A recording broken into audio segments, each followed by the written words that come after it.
dhammaantiin aad iyo aad ayaa u mahadsantihiin xarigaygu horta waa aan kaftamay waa markii ugu horraysay ee intaan noolaaba la xidho cashar iyo waayo ayuu dabcan lahaa ma jecli hadda inaan ka hadlo laakiin waxaan u mahadnaqayaa ururka suxufiyiinta Soomaaliland ee Soolja oo gudoomiye ku-xigeenkii Yaxya hadda nagala joogo iyo agaasimihii Faysal iyo gudoomiyahayagii iyo Xayaad bay nagala joogaan aad iyo aad ayaan uga mahadnaqayaa dadaalka weyn ee galeen sidoo kale halkan waxaan uga mahadnaqayaa wasiirka hore ee wasaaradda maaliyadda Sabsam Cabdi Aadan oo ayada lafteeduna ka mid ahayd dadkii sida weyn uga qayb qaatay sideetayda runtii dad badan oo markaan xidhnaanay la kaftamay haddana ay la kaftamay oo yiri war taliyaha in badan baa wada shaqaysan Cabdilaahi Fadal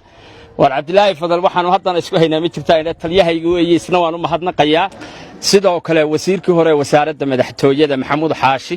oo isagana waan u mahadnaqayaa iyo dhammaan bulshada ay taageerta iyo kuwa kaleba ee si weyn uga hadlayay xarigayga